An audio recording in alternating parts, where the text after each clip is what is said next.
Hi everyone, শুভ সন্ধ্যা। সবাই কেমন আছো? আশা করি ভালো আছো। আমরাও খুব ভালো আছি।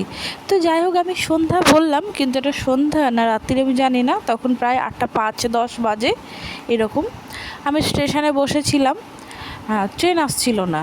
এদিকে একটু আজকে ট্রেনের গন্ডগোল ছিল, শনিবার রাতে একটু ট্রেনের গন্ডগোল ছিল। তো যাই হোক, অনেকক্ষণ বসে থাকার পর, মানে 20-25 মিনিট বসে থাকার পর একটা ট্রেন আসলো। তো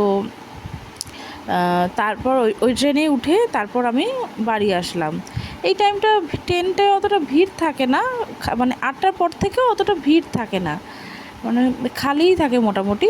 আর লেডিসটা তো খালিই থাকে। তারপর বাড়ি এসে দেখি ওই যে আমার ছেলে, ওরই সময় পাখা চালিয়ে খালি গায়ে চাদর মুড়ি দিয়ে শুয়ে আছে। কি বলবো বলো? তারপরে বললো মা ঠান্ডা লেগে গেছে, আর পারি না। আর আমি এই সবে বাড়ি আসলাম। তো সারাদিনের সকাল থেকে ভিডিও একটাও আমি করতে পারিনি, কারণ এত শরীরটা খারাপ ছিল, মানে একদম ভালো ছিল না। কালকে রাত্রির থেকে শরীরটা পুরো খারাপ, তো ওই জন্য আমি একটা ভিডিও করতে পারিনি। মানে যে ফোনটা ধরবো এটাও ভালো লাগছিল না। তো যাই হোক, কাজে তো যেতে হবে, কাজ তো আর ছুটি হবে না, কারণ এই মাসে অনেক ছুটি হয়ে গেছে আমার। ওই জন্য কাজে গেছিলাম, এই সবে ফিরলাম। তো যাই একটু ফ্রেশ হয়ে নিই, তারপর আসছি।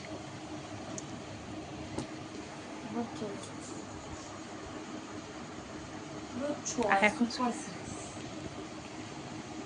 আজকে টিফিনে মানে রুটি আর আলু ভাজা নিয়ে গেছিলাম। তো শরীরটা যেহেতু খুব খারাপ ছিল, মানে যেন আর ওই যে রুটি যে ওই ঠান্ডা হয়ে গেছে আর খেতে ইচ্ছাই করছিল না রুটিটা, মানে খেতে পারিনি। ফেলে দিয়েছি, অর্ধেকটা খেয়েছি, অর্ধেকটা ফেলে দিয়েছি এরকম। তো বাড়ি আসার পরেই খুব জোরে খিদে পেয়ে গেছিলো, মানে তখন মনে হচ্ছিলো কিছু খাই, কিন্তু ভাতের দিকে যেন মনটা আবার টানছিল এরকম একটা। তো একটু ডাঁটা আলু পোস্ত করেছিলাম আজকে তেমন কিছু রান্নাও করে যায়নি, জানো তো, শরীরটা খারাপ বলে। একটু করেছিলাম ডাঁটা আলু পোস্ত আর পাঁপড় ভাজা, ডাল আর একটু আলু ভেজেছিলাম। ওই আলু ভাজা আমি একটু রুটি দিয়ে নিয়ে গেছিলাম, আর ওরাও একটু খেয়েছে। তো যাই হোক, তো তারপর ওই সপ্তাহ ছিল ডাঁটা আলু পোস্তটাই ছিল। তো ডাঁটা আলু পোস্তটা দিয়ে একটু ভাত নিয়ে বসেছিলাম। তো ভাত খেতে গিয়ে ছেলেকে জিজ্ঞাসা করলাম, কী রে খাবি? ছেলে বলে যে হ্যাঁ।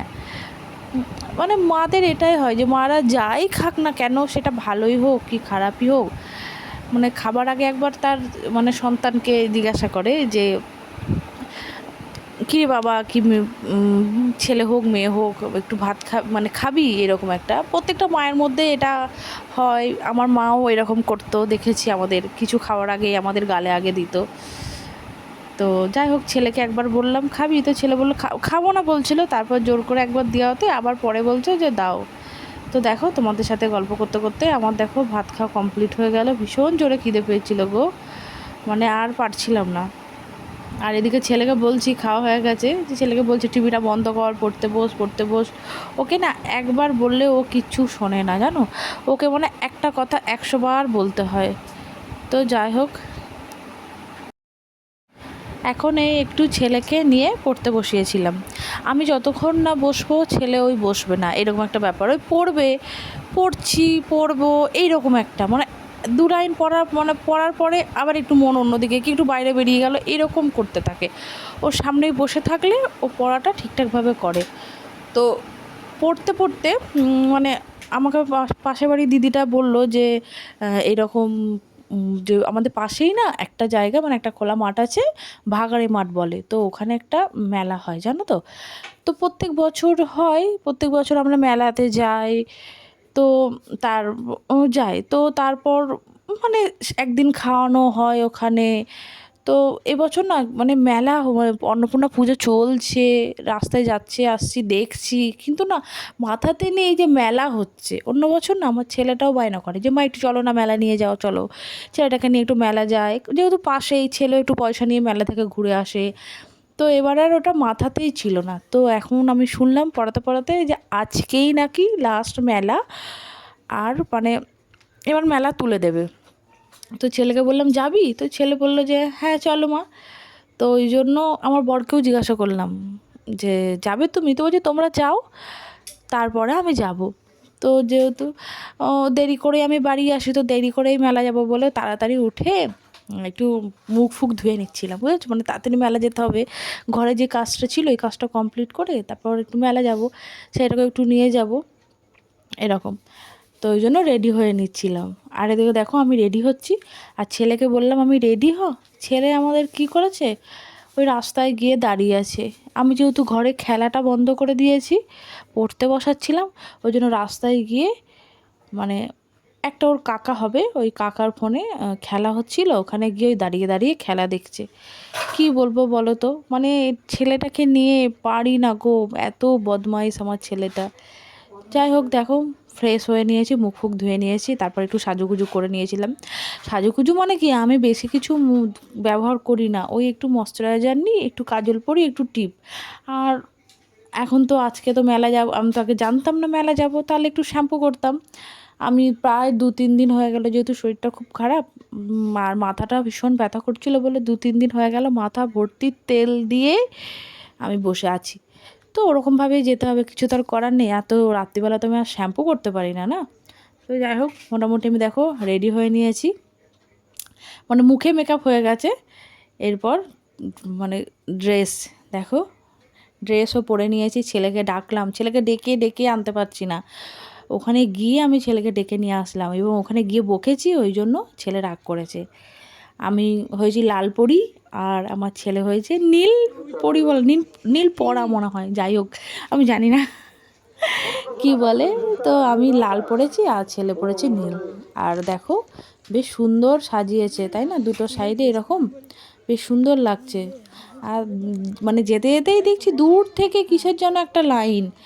তো আমি যেহেতু অনেকজন আসছিল মেলা থেকে, তো আমি তাদেরকে জিজ্ঞাসা করলাম এটা কিসের লাইন। তো বাবা, আজকে যেহেতু লাস্ট পুজো, তো লাস্টের দিনই মানে অন্নপূর্ণা মায়ের ভোগ খাওয়ায় ওখানে, মানে খাওয়ায় মানে তোমার কি বাইরে বাইরে থেকে, যেহেতু পাড়াটার মধ্যে ভোগ খাওয়াই সেরকম নয়, বাইরে বাইরে লোক এসে ভোগ খাওয়ায়, মানে 2000-3000 লোক খায়, মানে এরকম একটা ব্যাপার, যে এত এত মানে এত মানুষজন আসে। আর মানে এটা অন্নপূর্ণা মায়ের মানে আশীর্বাদ বলতে বলতে পারা যায়, কারণ এত লোককে যে খাওয়ায়, তো একটা বিরাট অ্যামাউন্টের ব্যাপার, মানে সেটা ঠিক জোগাড়ও হয়ে যায়। তো দেখো মেলায় চলে এসেছিলাম, যাই হোক, কিন্তু মেলায় এসে দেখি মেলা মানে অর্ধেক উঠে গেছে, তো ওই জন্য মেলায় আর যাইনি, এসেই মায়ের কাছে এসেছিলাম একটু, মাকে একটু নমস্কার করতে, প্রণাম করতে। তো একটু প্রণাম করে গেলাম, বাইরে বেরোলাম, তো দেখি হাজার হাজার মানুষ বসে খাচ্ছে, দেখি হাজার হাজার মানুষ খাচ্ছে, তো দেখে ভালোও লাগে এটা। আর ওখানকার ছেলেগুলোও মানে ওই যে সকাল সন্ধ্যে থেকে যে খাওয়াতে শুরু করবে, রাত্রির একটা প্রায় একটা তো বেজেই যায় খাওয়াতে, মানে সব শেষ করতে করতে, ওখানে ছেলেগুলো প্রচুর পরিশ্রম করে। তো যাই হোক, প্যান্ডেলটা দেখো, প্যান্ডেলটাও খুব সুন্দর বানিয়েছে। তো এটা না আমি আমার ছেলেকে দেখাচ্ছিলাম, দেখ বন্দি শৈশব, তোরা তো এখন ফোন ছাড়া কিছু চিনিসই না, আর আমাদের বেলা তো অত ফোনও ছিল না, কিছু না, আমরা একটু খেলাধুলো করতাম, বিকাল হলেই খেলাধুলো করতে যেতাম আর এরকম। আর এখন বাজে প্রায় 1:45 মতো, আর আমি আমার বর সব ফিরছি, যেহেতু মায়ের ভোগ খাওয়াচ্ছিল, তো আমার বরকেও আমি ডেকে নিলাম, আর আমরা তো গেছিলামই। তো এরকম লাইন, আমরা তো অনেক লাস্টেই গেছি, দেখতে পাচ্ছ অনেক রাত্রিরে, তো ওই খেতে খেতে ওরকম প্রায় 1:45 বেজে গেছে, তখন আমরা সবাই মিলে বাড়ি আসলাম। এইবার আমার বর তো আমার উপর চেঁচাচ্ছে, যাই হোক এত রাত্রির হয়ে গেল, রাত্রির হয়ে গেলো, তো আমি বললাম কি আছে, কালকে তো রবিবার আছে, তো বলছে রবিবার তো তোমার ছুটি, আমার তো নেই। তো ওই নিয়ে একটু হাসাহাসি করছিলাম, আর দেখো ঘেমে স্নান হয়ে গেছি, কি যে ভিড় বুঝতেই পারছো। আমাদের থেকেও বেশি কষ্ট হয় আমার ছেলের, মানে আমার ছেলে একদমই গরম সহ্য করতে পারে না, এরকম একটা ব্যাপার। ওকে, তো আমার বর তো পাঁচিলে বসেছিল, আর দাঁড়িয়েছিলাম সারা দাঁড়িয়েছিলাম আমি লাইনে। তো যাই হোক, এসে আমিও একটু ফ্রেশ হয়ে আমি চেঞ্জ করে নিয়েছিলাম, আর এদিকে ছেলেও বসে পড়েছিল, তো আমাকে বলছে তাড়াতাড়ি করো তাড়াতাড়ি করো, মানে ও এসি চালাবে, এদিকে চালিয়েও দিয়েছে দেখো, মানে বলছি না ও গরম একদমই সহ্য করতে পারে না। তো যাই হোক, চলো, শুভরাত্রি, সবাই ভালো থেকো, সুস্থ থেকো। এখন একটু লম্বা টানা ঘুম দিয়ে